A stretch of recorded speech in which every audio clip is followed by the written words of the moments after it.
Russia forces African students to fight against Ukraine for visa renewal. Fellas, I think you heard me right. Russia is forcing African students to either fight in Ukraine for them or face deportation. And apparently this is not limited to African students. It is also workers with temporary permits and people that need renewal of their visas. Allegedly. So a report from Western nations says that Russia is forcing students from Africa to go fight in Ukraine. And I think this is very hard. Nobody's talking about this, and I think it's very necessary. We're going to look into this.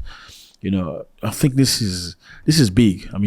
This is big. This report, by the way, said the Kremlin has forced thousands of migrants and foreign students to fight alongside Russian troops in its war against Ukraine, adding extra manpower for its offensive in Kharkiv region, according to assessment from European officials. This is an assessment from European officials. Obviously, do they have a reason to lie? Maybe, because they're enemies. Is this the truth? So Russia is allegedly sending young Africans to go die in Ukraine, trying to protect themselves.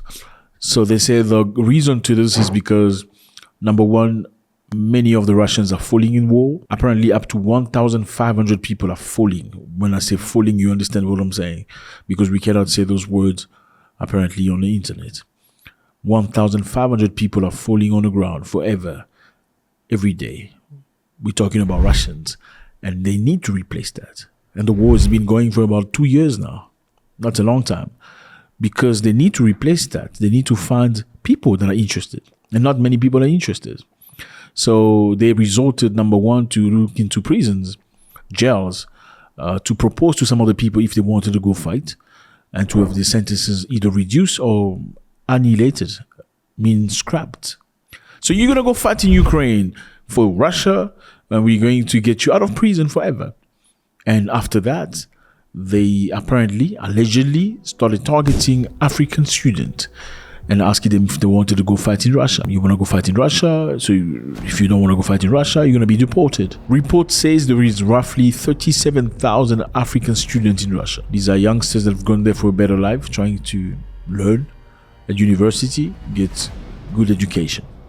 And apparently, allegedly, these kids have been asked to go fight in Ukraine. Now, Moscow's embassy in Nigeria has refuted a Bloomberg report suggesting that Nigerians based in Russia were being forced to decide between deportation or fighting in the military. Again, Bloomberg came out with a report saying that Russia is recruiting Africans. Some of these Africans come from different countries, including Nigeria. But the Nigerian embassy of Russia has refuted the accusation, saying it's bull. The Russian embassy in Nigeria has denied reports claiming Nigerian students based in Nigeria are being coerced into signing up for the military to help Moscow in its invasion of Ukraine. The report by Bloomberg News Agency suggested that Moscow is sending thousands of migrants and foreign students. We're talking about migrants.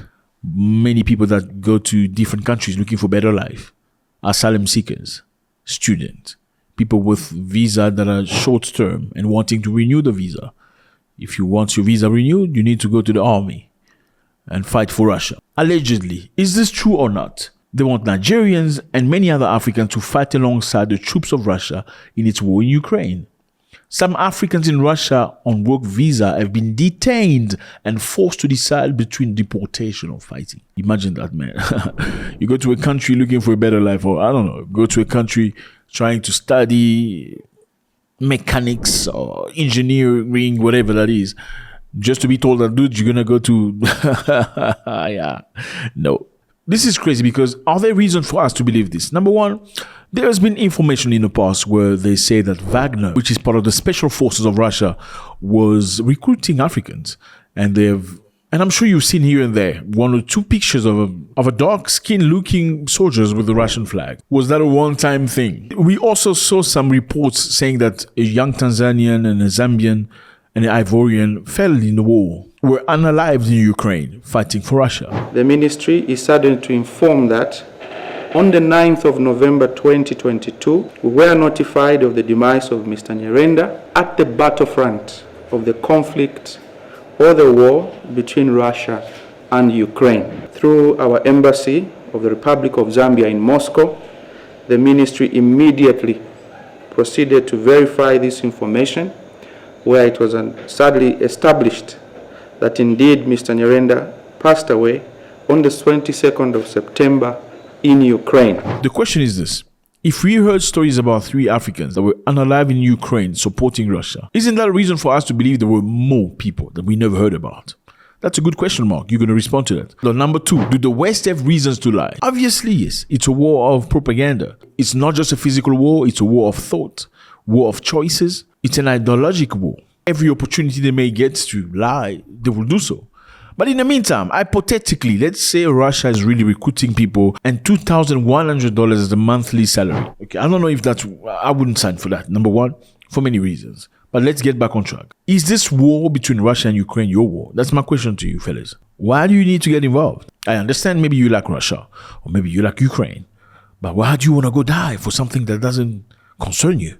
Shouldn't you let Russians and Ukrainians finish their war by themselves? I mean, doesn't make any logical sense. There are still plenty of people in Russia. I mean, Russia has a lot of people that can still go to the army and fight and defend Russia. That's a ideological reason, a national reason for them to defend Russia. Why would you do it? This makes me think of somebody that I really respect, John Chilembwe. You maybe never heard of this man. His name is John Chilembwe. He was born in Malawi. Very interesting human being. John Chilembwe was born in 1871. From Malawi. He left Malawi, went to the United States, went to study theology to become a pastor.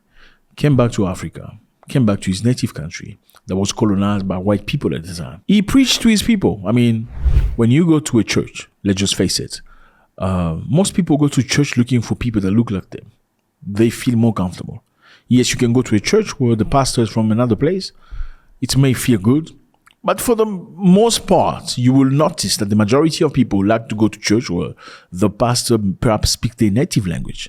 They feel more connected. So John Chilembwe also felt like by adding on to the fact that he's Malawian, the ability to preach and to know the Bible will be something great for his people. And that's what he did. He preached to the people. But this pastor was very specific. It wasn't like every other pastor talking about being rich, making money, getting married, getting a visa to the US. He wasn't talking about that. Being wealthy, having many cars and houses. He did not talk about that. John Chilembwe said something very specific because at the time, Europeans, when they started the World War, they went to Africa to recruit Africans to go fight for them. I don't know if you've ever heard of this, but in Europe, when the war started, we're talking World War I. Most European countries that has colonies across the world went to them colonies to recruit poor people to go fight their war in Europe. I mean, the war happened in Europe, but they called it World War. I don't understand. You're fighting in Europe, you're fighting each other. I mean, but you call it World War. Why? The war didn't happen in Africa. The war is between you, Germans and British and French. It's not war. It's European war, but they call it World War. That tells you something. So what's happening in Africa, if a war is happening in Africa, they call it what? Tribal war, right? It's a tribal war between Africans fighting each other. But if a war is happening in Europe, they call it World War. Now let's get back on track. John Chilembwe was present when the oppressors, the colonizers of his country, wanted to take the people and to get them to go fight in Tanzania against the Germans. The British in Malawi wanted to take Malawian by force or by agreement to go fight in Tanzania against the Germans because Tanzania was colonized by Germany at the time and many Malawians were recruited by force. Then John Chilembwe stood very strong and said, no, you cannot go fight that war. It has absolutely nothing to do with you. That is white people war. It's not your war.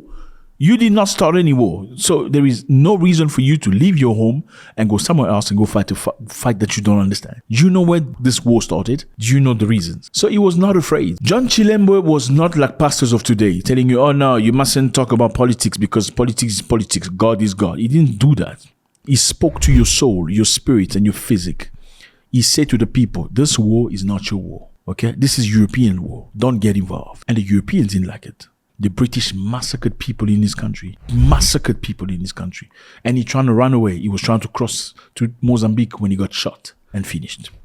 But today, John Chilembwe, after being ignored for many, many, many years, you will find in London a statue. They put a statue of John Chilembwe, a massive one. So British respect that man from Africa that told his brothers not to go fight in a war that does not belong to them. Do not get involved in something that doesn't profit you or doesn't concern you.